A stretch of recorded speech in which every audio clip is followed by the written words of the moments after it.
All right, everybody. So I have finally gotten time to take the HVAC panel out of there, which, to be honest, is less headache than I thought it would be. But there's plenty of videos out there about how to get this bezel off. You basically, let's see, start by putting the steering wheel all the way down, put the gear shift down, and just start pulling these clips off here, and it just pops off. So it's not that hard. But then the difficulty is getting your hands back here for all of these connectors that have to be connected back here, and taking your time to make sure that you don't break them off, which is normally what I'm guilty of. So now let's go look at the assembly and replace that switch. So here's this control panel outside, out of the dash, and this is the connector in question. Let's see some better light. There we go. So on the right side there, you can see the vacuum connections, and then there's electrical connections here. So two different connectors. My theory is that this is leaking internally, and that's my working hypothesis. So we're going to switch it out with a new one and see if it helps. So the knob itself, I think, just pulls right off. Yeah.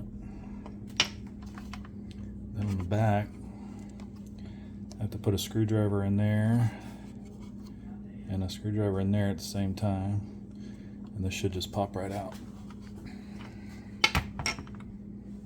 It's easier said than done with one person, but put one in there,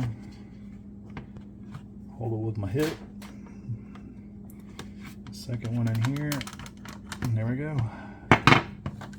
Just that easy.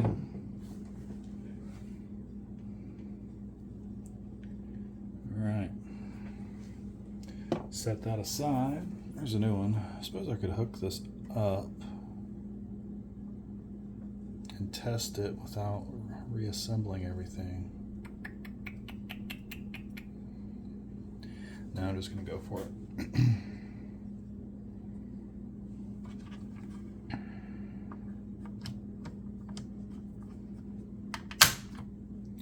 Pops into place. It's got a flat spot on that connector, so that makes sure that you don't install it in the wrong position.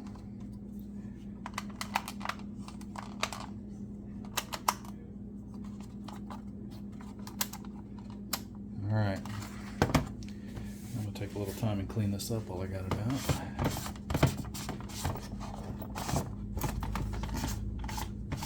It'll be the only clean thing in the truck, and nobody will see it, but that's all right. So I still got a fuel leak I got to figure out. I can see fuel around the, where the fuel filters go up top, where I did the blue spring mod and all that kind of stuff. I need to, wondering if it's that gasket. I tightened up the fuel, well, I didn't I checked the fuel lines around it, nothing was loose. So, all right. There she goes. Now we're going to put it back in and see if it helped. Alright, so installation is going to be easier than the removal, because it's easier to put all these connectors together than take them apart. So, by the way, this had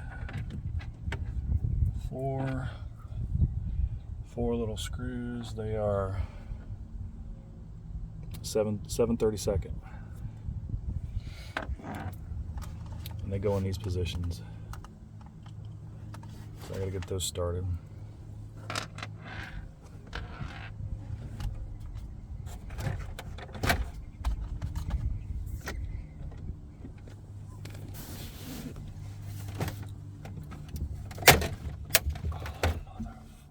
God damn it.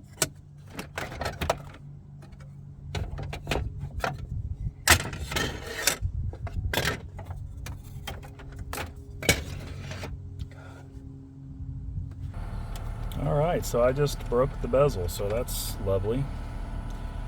So I'll order one of those.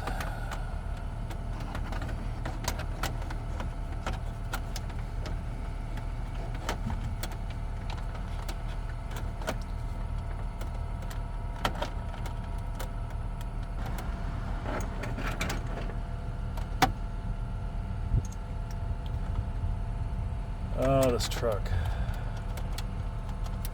One thing after another. Guess on the plus side, it makes it easier to get this back in here because nothing's really connected anymore.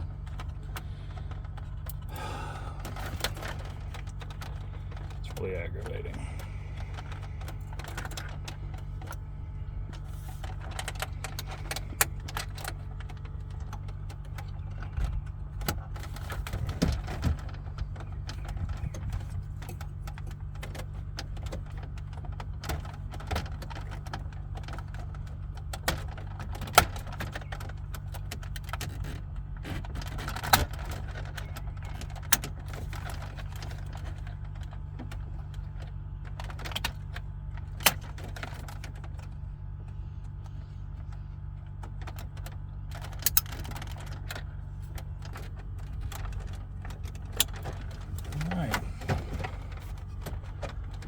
Everything connected.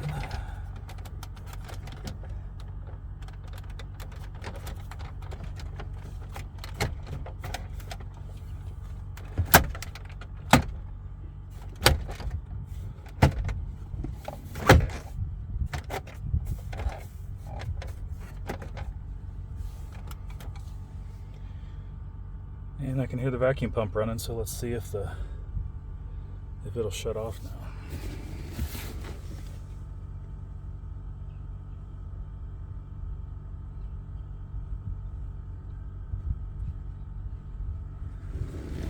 Oh, I hear hissing back there.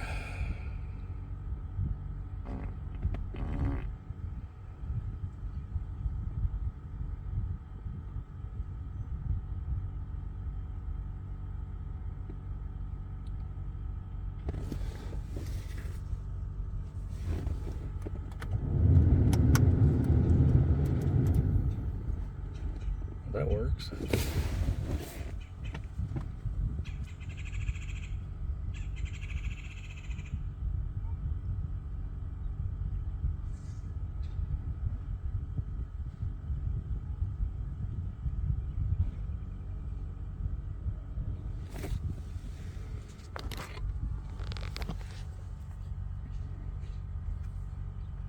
Well, you can hear that did not fix the problem.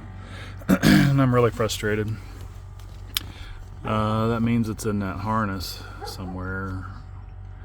I haven't looked at that, where that routes, or how hard it is to get to. So now I gotta order another bezel, probably order that vacuum harness and try again. Oh, it's so frustrating. It's a bad day on the 6.0.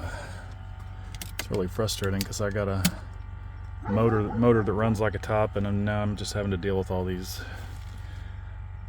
little gremlins from it being so old. Eureka, I figured out this vacuum issue, and I'm going to try to show some details enough to help you guys. This was a pain. It was in the dash, and let me just show you what I found. All right. Well, you know, I was really torqued about having to troubleshoot this because I had no information. I didn't know where any of this stuff went, and I didn't understand. Without a schematic, I mean, how are you going to know where any of that crap goes? So I searched the web, and if I can find the link, I'll post it again, but otherwise I'm just going to show you guys. You can freeze frame this stuff, copy it down for yourself. I'm going to go slowly here so you can see all my notes. There's the AC heater function selector switch. That's the one I replaced, which didn't fix the problem. of course. And then number 15 there is the vacuum reservoir in the engine compartment. And this shows you where all of these things go to the various actuators and all the doors that are moving. And then number 8 in the top right there is the, let's see, the air inlet door. And then number 19 is the heater control valve, which is out in the engine compartment. So there's that. Let me show you also this page. I'll go through this slowly so you can, if you want to take notes, you can take notes on this, because I tell you what, without this information, you're going nowhere. And the Chilton manual didn't have it, and I had a hard time coming up with this stuff, but I found it on the interwebs. So this is the back of the function selector switch with its colors and functions. Okay.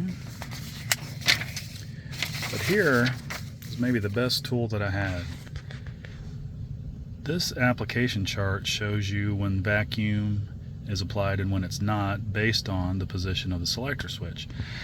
So I went through one at a time, leaving the truck in the various positions, and I marked which ones had leaks and which one didn't have leaks. And you can see my notes up there. It leaked when it was in the max AC position, and it leaked when it was in the off position. And the culprit involved in both of those is the switch port 1, the white, recirculate, fresh, and heater control valve. So you can see that in both those positions vacuum is applied, and that is turned out to be the culprit. So my next issue was, I don't know where these doors are exactly. I don't know where all this is. So this is just behind the glove box, right?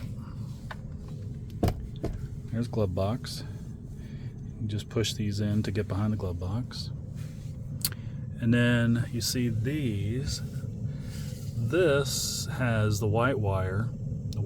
It's not a wire, it's a tube. White tube, it goes down and it tees off. It goes underneath the air conditioning plenum here, and it tees down there. And part of the tee goes to the air.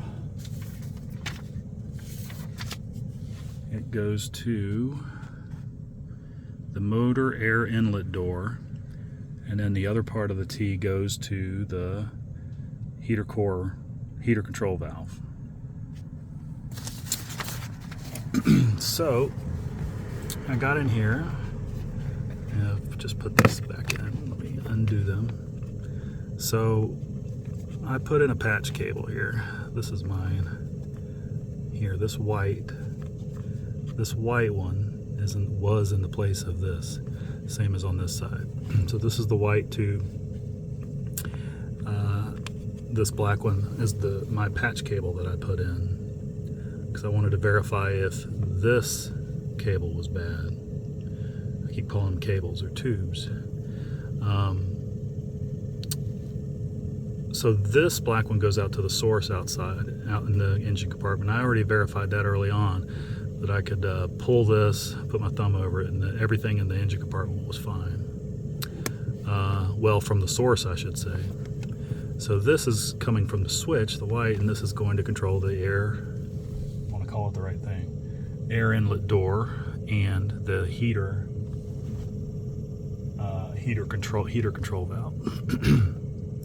So I pulled this off of the actuator that's just below here. It's right below here. And there's usually this piece of carpet right here. This piece of carpet right here. I've got it pulled down so I can look up underneath there. And right there, you can see where I put my black patch cable onto that actuator. The white one is the culprit. So I do need to tee off though, as I think about it now. I'm not quite done, but I'm getting close. Yeah, I'm gonna check that. I'm gonna check this real quick. I need to find a tee. So this thing's driving me crazy. I think I've completely wasted so much time. You know, if you look this stuff up, you know, potential vacuum leaks in these things, everybody says, you know, it's the one going to the heater core. It's the one going to the heater core. It's the one going to the heater core. Which is the one that goes right here. This is your heater core valve. And I thought I had tested that, and I just think my logic wasn't all that great. When I first started, I pulled this off here, put my finger over it, and the pump kept running, which led me to believe it was that way. So this line goes from here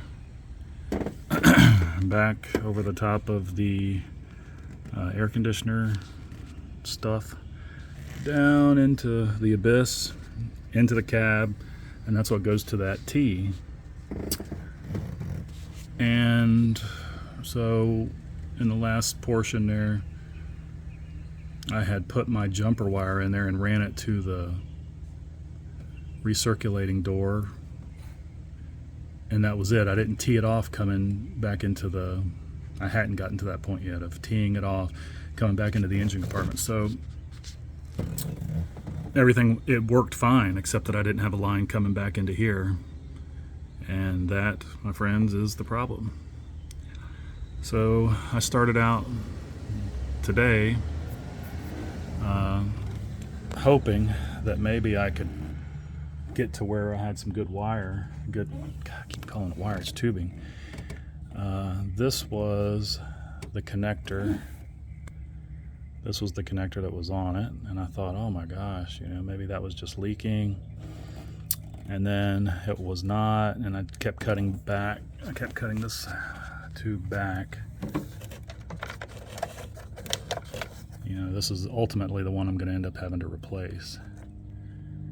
And I haven't found for sure the leak, but if you look closely where the gray meets the black right there, it's been rubbing. I don't think that's all the way through though. So I'm pulling these, I'm going to pull these supports so that I can get to it. This is the tube going down here to the source. This is the reservoir. So I'm going to disconnect these things so I can get better access to this gray tube, see if I can cut it back far enough to where I can get the leak to stop, and maybe I'll just splice into it.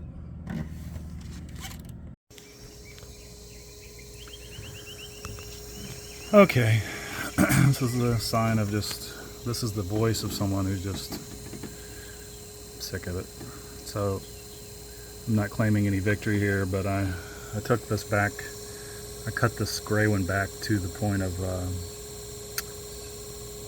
just past where that was rubbing, and finally got it to stop leaking. So now I'm just going to splice in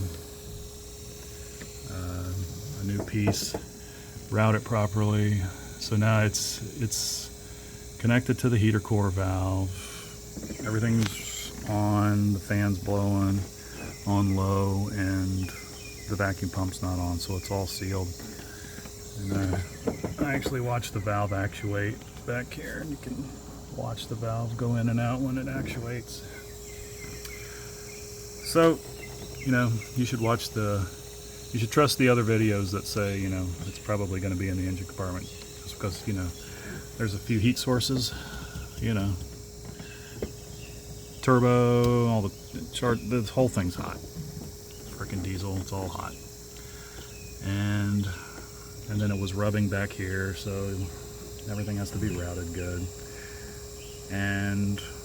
But hey, you know, if you want to watch videos on how to waste time working on your 6.0, make sure you subscribe to this one, because that's what I do.